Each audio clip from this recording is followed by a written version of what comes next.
Hello class 6 students, how are you all? I hope you are doing well. I am your English grammar teacher Sila. Today we are going to start with your 11th chapter, which is direct and indirect objects. Let's get started. An action indicated by many dynamic verbs often require the help of other to be complete. Look at the following three examples. Students यहाँ पर हमने क्या बात की है कि एक action जो होता है वो किसी डायनामिक को इंडिकेट करने के लिए किसी ना किसी वर्ब की हेल्प लेता है. एग्जाम्पल्स देखिए. He fell, I open the door, she presented her teacher a bouquet. तो यहाँ पर जैसे कुछ कलर्ड वर्ड्स आपको दिख रहे हैं, फेल, ओपन्ड, प्रेजेंटेड, तो ये सभी वर्ब्स हैं. इसी तरीके से अब आगे देखिए. Each of the three verbs fail, open and present. Students यहाँ पे फॉल नहीं, फेल होगा क्योंकि ऊपर यहाँ पर ऊपर फेल लिखा था. इसको आप करेक्ट कर लीजिएगा. ये तीनों ही वर्ड्स क्या करते हैं? They denote an action. In the first sentence the verb fell does not need an object to convey the full meaning of its action. अब ये जो वर्ड हमने ऊपर पढ़ा फेल, इसको किसी और वर्ब की जरूरत नहीं है, किसी और ऑब्जेक्ट की जरूरत नहीं है अपने मैसेज को कन्वे करने के लिए. फेल वर्ड से ही हम समझ पा रहे हैं कि गिर गया, तो मतलब एक सेंस बन रहा है इसका, एक कंप्लीट चीज है, ये हमें समझ में आ रहा है, मीनिंग समझ आ रहा है. तो ये इसमें हमें किसी ऑब्जेक्ट की जरूरत नहीं है इस वर्ड में. In the second sentence the verb open needs the help of an object. यहाँ पर जो ओपन, ये जो वर्ड था, जो ओपन लिखा था, उसको किसी चीज की जरूरत है. Something has to be opened, कोई चीज खुलने की जरूरत है. तो यहाँ पर उसे किसी ऑब्जेक्ट की जरूरत है जिससे हमें वो मतलब समझ में आएगा कि ओपन क्या, ओपन किस चीज को ओपन. तो यहाँ पर हमें किसी सब्जेक्ट की जरूरत है, ऑब्जेक्ट की.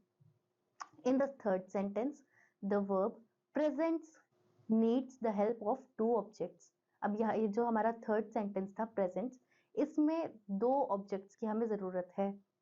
Something has to be given and it has to be given to someone. अब यहाँ पर दो जो हमें ऑब्जेक्ट्स की जरूरत है, वो एक तो ये है कि हमें कोई चीज देनी है, और दूसरा हमें किसी इंसान को कोई चीज देनी है. तो हमें यहाँ पर दो ऑब्जेक्ट्स की जरूरत है.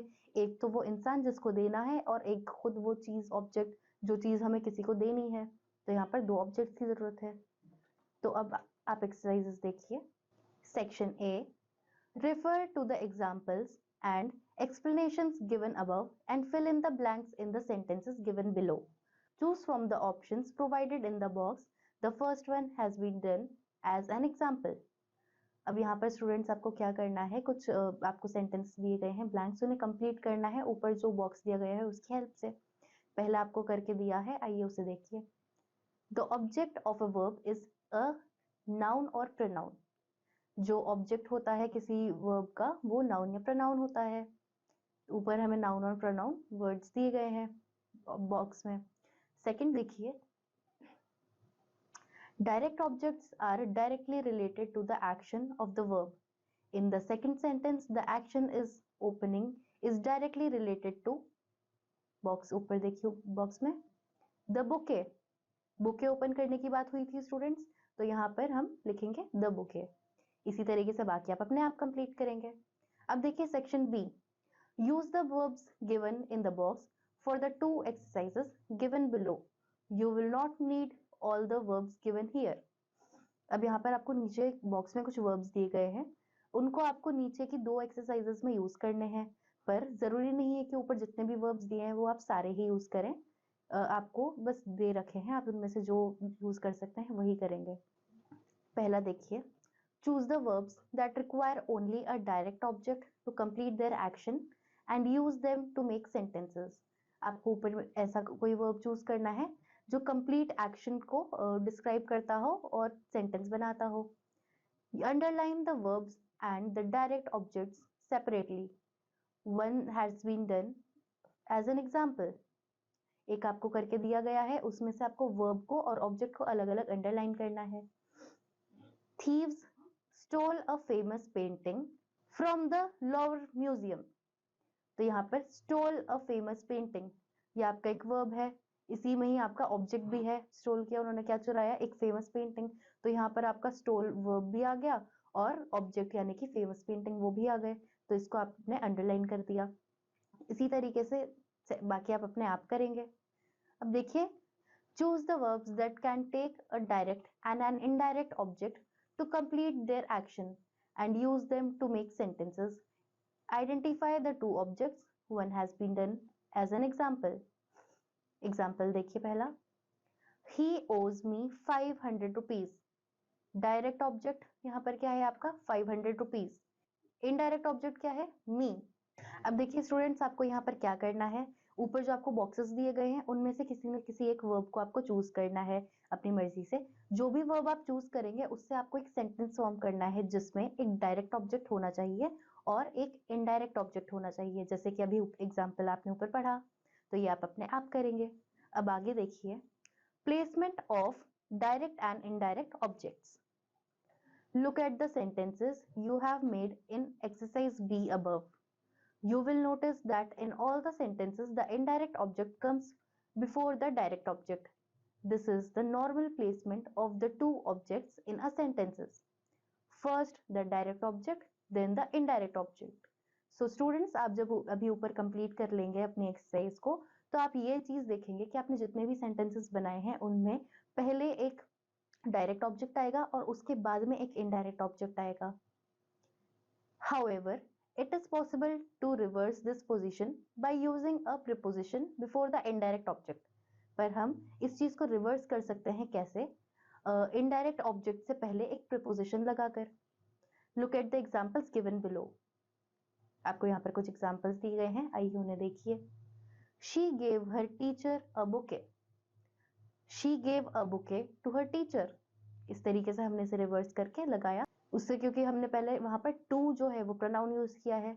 नीचे देखिए, using the preposition to before the indirect object, जो हमारा इनडायरेक्ट ऑब्जेक्ट है द टीचर, उससे पहले आपने टू लगाकर उसे कन्वर्ट कर दिया। इसी तरीके से और एग्जांपल्स देखिए। Mother baked me an apple pie last Sunday. Mother baked an apple pie for me last Sunday. Using the preposition for before the indirect object, indirect object से पहले भी हमने यहाँ पर फॉर का यूज किया और इसको कन्वर्ट कर दिया। अब यहाँ पर एक बॉक्स दिया गया है, उसे देखिए। The use of the preposition to and for does not go with all the verbs that take two objects. So students, preposition का जो हमने यूज किया है जैसे कि टू और फॉर, ये दोनों ही जो हमारे प्रिपोजिशंस हैं, ये जरूरी नहीं है कि उन वर्ब्स के साथ जाएं जो दो ऑब्जेक्ट्स को यूज करते हों। Given below are few examples. नीचे आपको कुछ एग्जांपल्स दिए हैं। The library find me 50 rupees. Incorrect देखिए इसका, the library find 50 rupees to me. Incorrect एक और देखिए, the library find 50 rupees for me. The referee allowed the player one more shot. Incorrect देखिए इसका, the referee allowed one more shot for the player. Incorrect एक और देखिए, the referee allowed one shot to the player. So अब देखिए हम exercises discuss करेंगे। Section C, use to or for to change the placement of the two objects in the sentences given below. अब जो हमने verbs पढ़े हैं जिनमें हमें दो objects की जरूरत है, उनको हम to और for की help से change करेंगे। पहला देखिए, they have offered me a very high position. इसको आप लिख सकते हैं, they offered to me for a very high position. इसी तरीके से बाकी आप अपने आप कंप्लीट करेंगे। सो आई होप स्टूडेंट्स आपको डायरेक्ट और इनडायरेक्ट ऑब्जेक्ट समझ में आए होंगे, उनके यूजेस समझ में आए होंगे। एक्सरसाइज हम लोगों ने डिस्कस की हैं, बाकी आप अपने आप कंप्लीट करेंगे। We'll meet you in the next class. Till then, bye students.